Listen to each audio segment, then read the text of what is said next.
All right, guys, welcome back to another County Line Productions video. We've been a little, what am I trying to say? We've been a little rogue this summer, but plenty of projects been getting done, plenty of work been getting done. We just haven't had the camera out. But we're starting to get into, I would say probably, I think it's like a month until youth season. So, and right now we're starting to think about getting all the cameras put out and everything else. I think we got a couple weeks yet. We just had a major flood in the timber, so everything's soupy. Mosquitoes are horrible. We've got some stands to move and put cameras out, but I think we're gonna give it another week before we do that. But I wanted to get this done this morning. Cool weather, nice breeze, out here in this brand new clover plot. The plot is not new. We've been trying to get food in this plot for, I think this is our third year. The first year we were late on it and we got some rye to grow. That was basically it. It was still super weedy. You can see behind me where the sprayer missed. This is the only weedy patch on this plot. The rest of this plot is magnificent. Looks incredible for a first year clover plot. Couldn't be happier. Last year we tried getting some brassicas in here and we had no rain at all. And we still managed to harvest a couple does out of this plot. We had a little bit of growth, but basically this spot has always been good.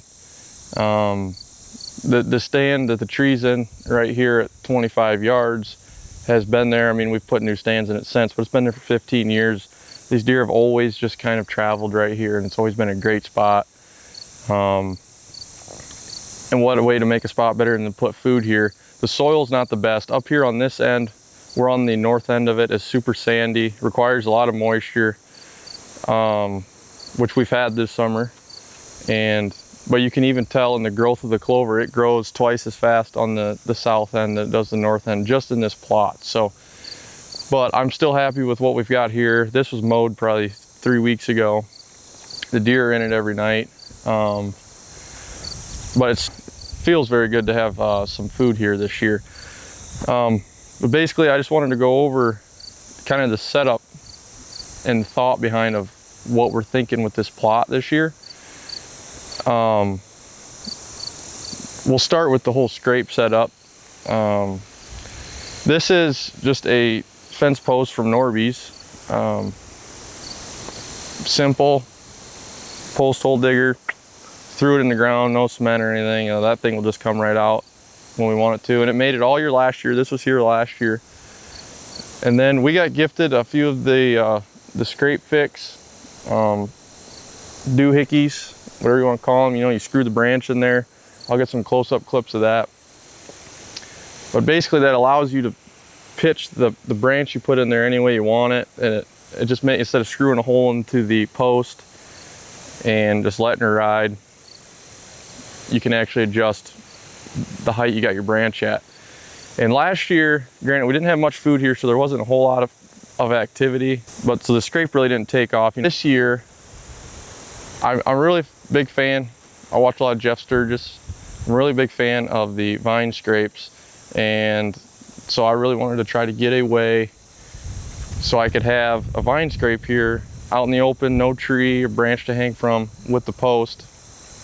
And I think that this is gonna work great. You know, I found an oak branch strong enough to withstand a whole lot. I mean, this thing's got movement. It's not going, I mean, no deer is gonna, I mean, maybe they will, but these oak branches are super, you know, flexible. They move, they can do whatever they want with them. But yeah, set this up, 25-yard shot. We do have another food plot on the other side of the creek that is going to be set up for a south wind, but it flooded and I don't know what the state of that food plot is in. So basically this is going to be our primary youth season spot, which is why I'm trying to get this stuff done now, get the deer used to it, because youth season comes before bow season. So the quicker they can get using this stuff, the better it's going to be for us. The way this food plot lays out is it's a half acre long. It's long strip. It's long ways. It's not a square. It actually makes like a J hook. We call it the banana plot. They'll come out and they'll just walk up and down this thing. So if they're not hitting the scrape, we should be able to get them traveling north and south on this as well. But yeah, hopefully they take over, and hopefully we get some pictures, and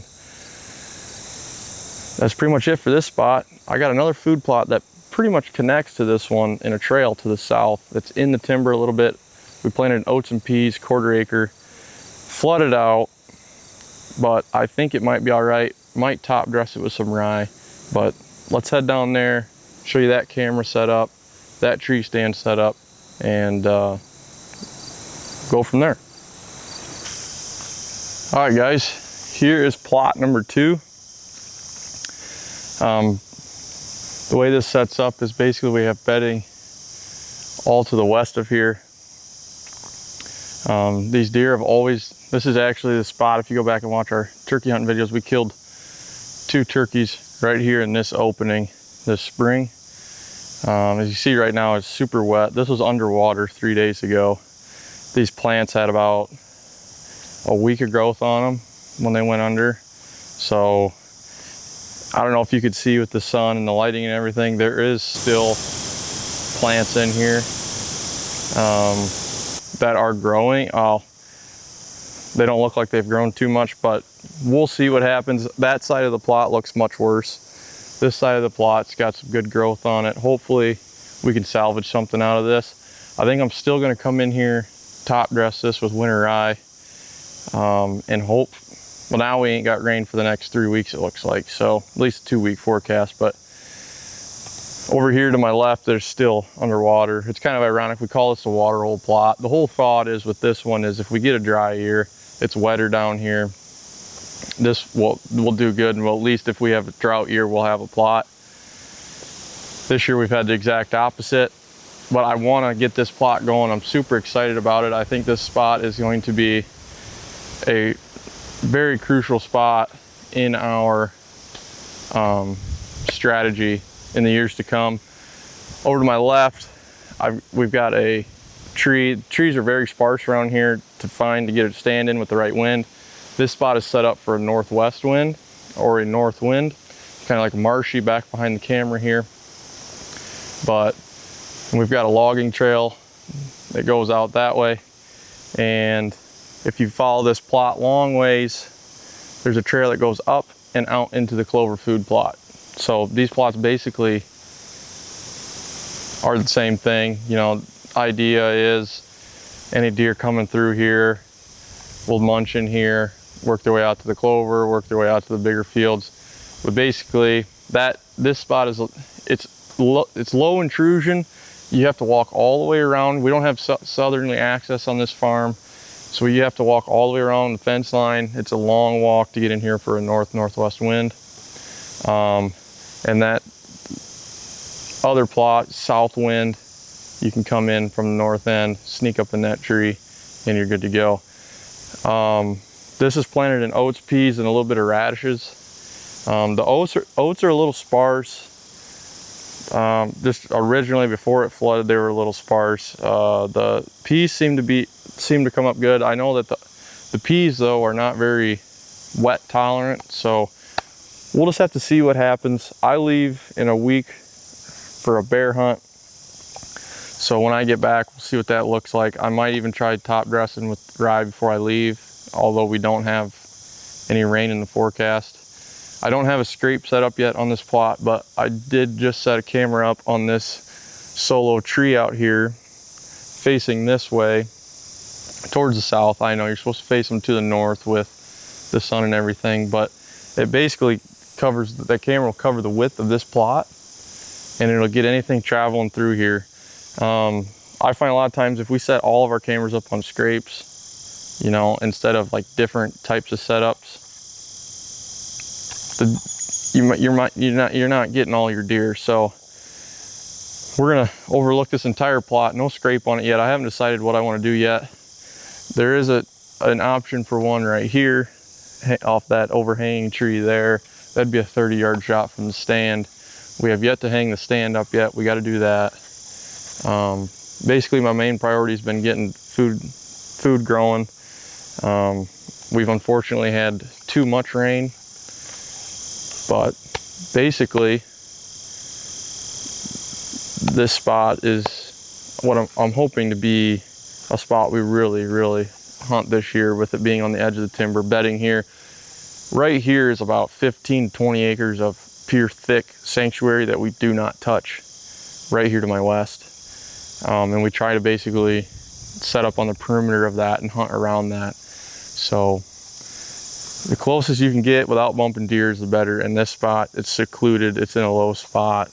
There's probably 30, 40 yards to the edge of the timber there, and then all pure bedding here. So we've got a few on camera. We'll see if they stick around once they lose their velvet, but hopefully now we can get some updates coming. We got a black bear hunt coming, so be looking for that. But yeah, it's kind of an overview of a couple plots we got going. I'll try to do another video on the third plot. I have no idea what that looks like. That was underwater, just like this one. So we'll see in the weeks to come what happens, but stay tuned and hopefully we have a good year. We're really looking forward to getting out in the woods. So the season's coming, but first time we'll be deer hunting, we'll be youth hunting. So, and that's just a few weeks away. So, alrighty, like, subscribe, hit the notification bell, because we're gonna have videos coming now. And if you guys like the deer hunt, so do we. We're learning just like everybody else, so learn from our mistakes, and we'll see what we can do. Let's hope for some success.